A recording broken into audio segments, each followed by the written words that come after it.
Okay, let's continue from the where we are talking about the accumulation, or we start talking about the accumulation. We knew at the beginning of this chapter that according to something that we called it accumulation, that the drug reached the steady state when we have multiple doses, right?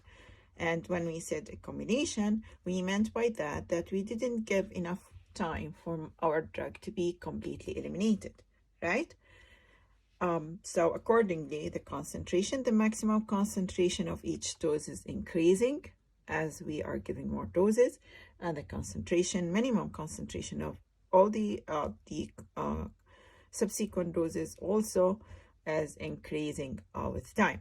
And then we said the maximum at steady state will be the same, the minimum at steady state will be the same.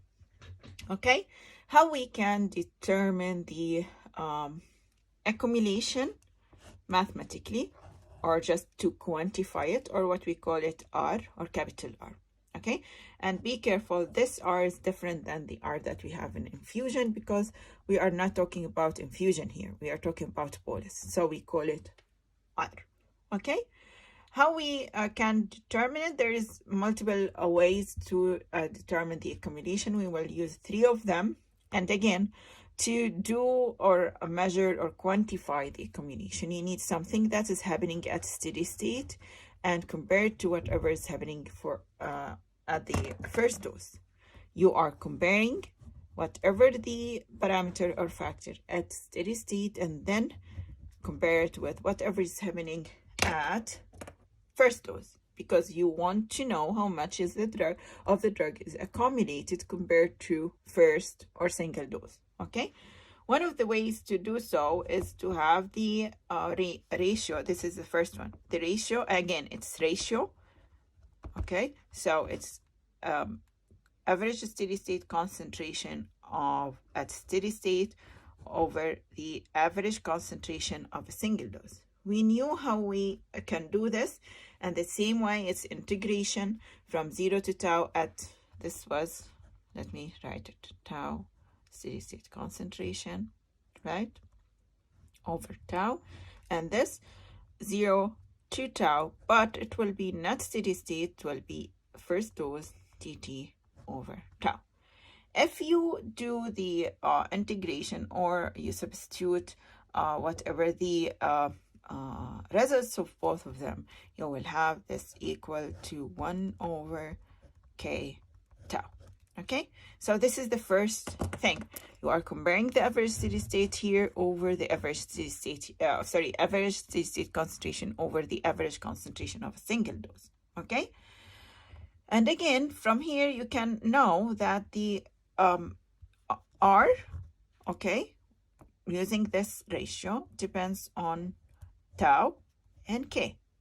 If, again, we are talking about the same drug and first order linear kinetic, which is by default, it's our case, then tau is the main factor to affect, and we will see in a minute how this, how the accumulation will be affected by tau.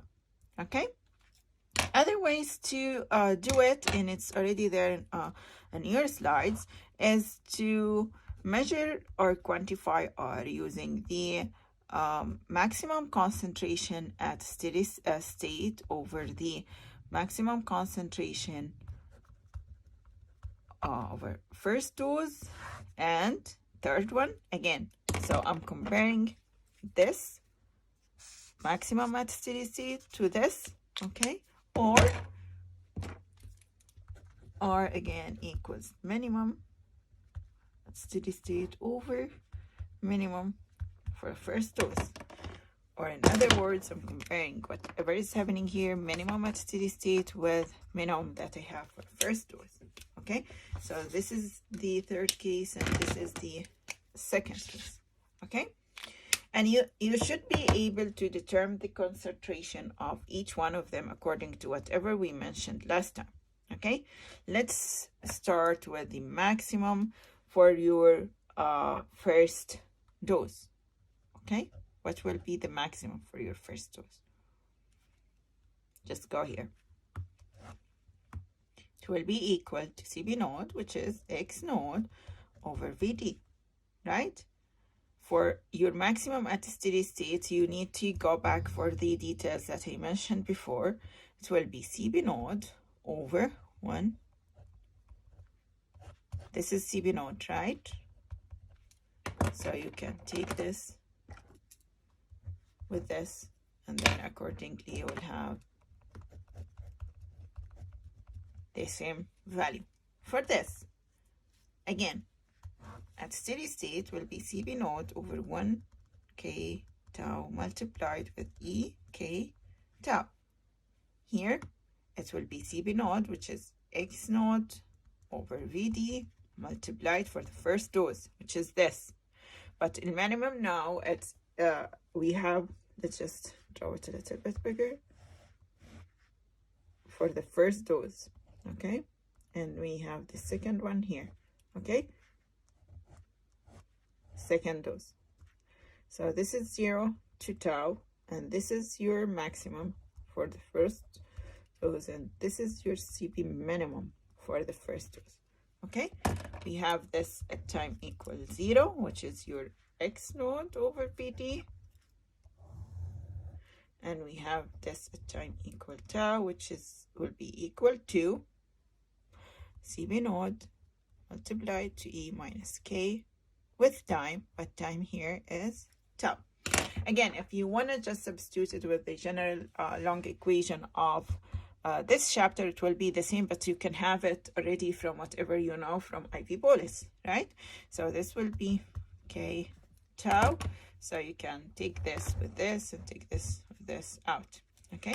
So you will have 1 over K with tau. So from whatever we have here, whatever that you use, if you are comparing steady state average, steady state concentration with the average concentration of the first dose, or maximum over maximum, or minimum over minimum, we have the same value. Numerical wise, you will have the same value. And again, the main factors affecting interlinear kinetic is tau.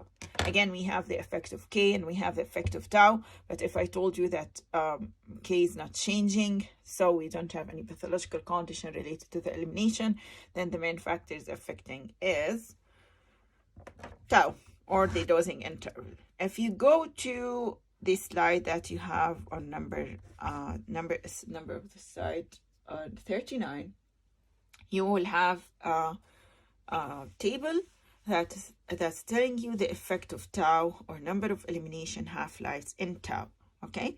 So N, capital N, is number of half-lives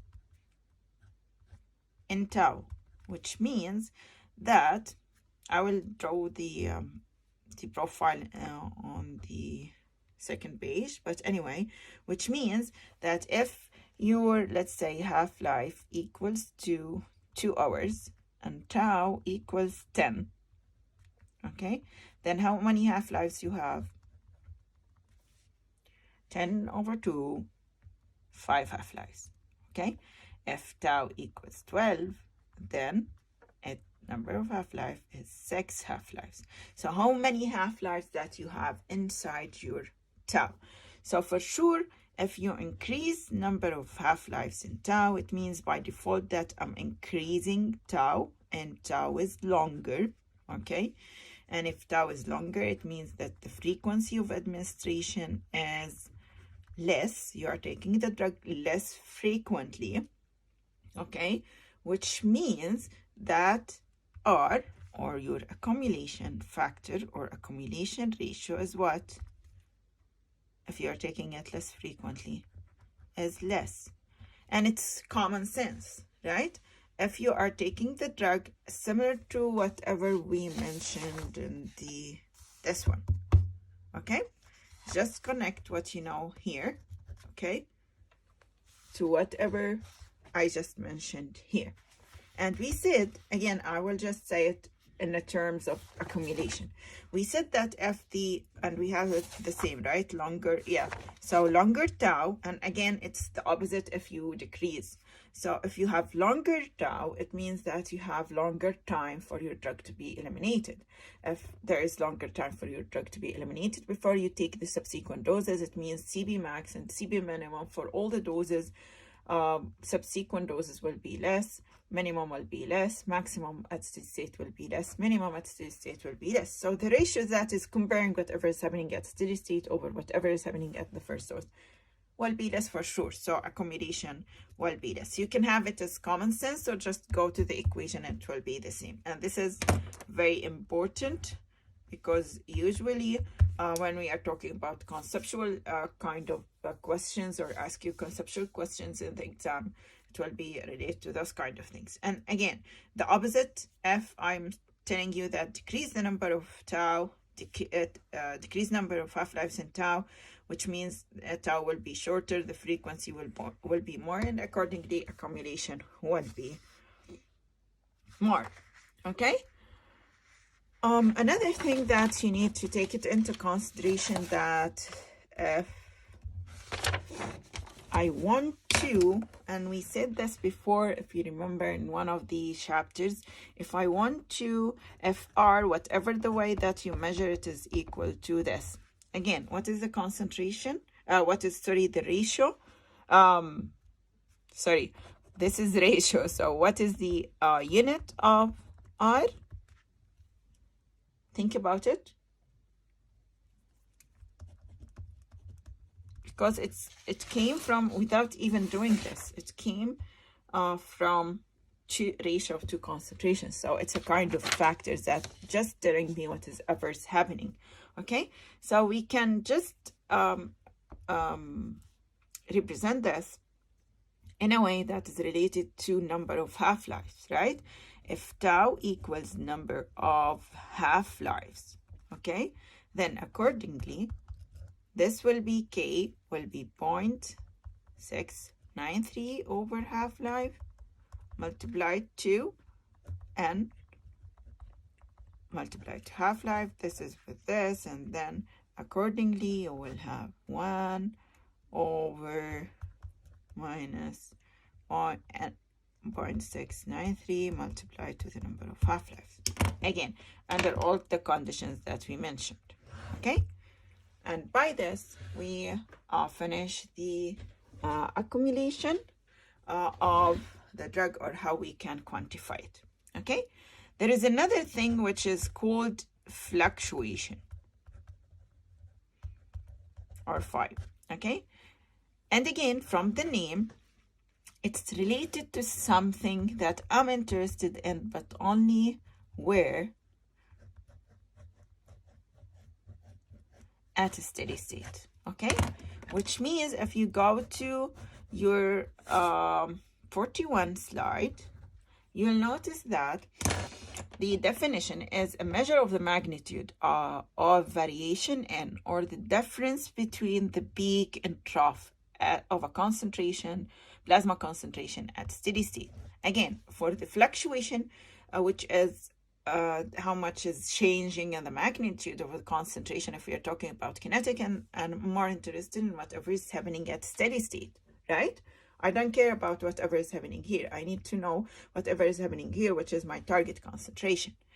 Or as a measure of the magnitude of variation in, or the difference between the peak and average steady state concentration that is measured at steady state. Okay, so we have two ways of determining the fluctuation. It's either you have it Cp max at steady state over Cp minimum at steady state, and notice that we are talking only about steady state, or if you have information about maximum over average steady state. Okay, and again, we have it at steady state, not as the accumulation. Accumulation was comparing something at steady state compared to a single dose. This is different. Okay, I'm comparing things at steady state, both of them at steady state. Okay, so when we are having this ratio, if you just apply it, you'll have or substitute whatever the concentration that you know, you will find it that is equal to K over tau. Okay, which in other words equal minus 0.693 multiplied to N, right? If you do this, again, the concentration will be equal to K tau with tau, okay, or N.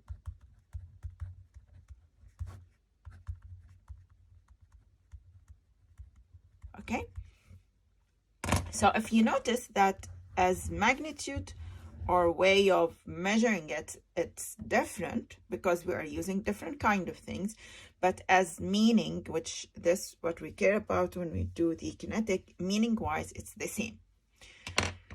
How it's the same? Let's go back here. Okay, again, this is a combination. If we are increasing, and this is for table at your 39 slide, and if you go again on whatever that you have as a table on, I think it's 46.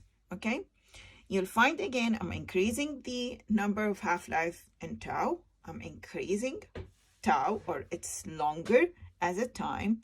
Frequency of administration is less.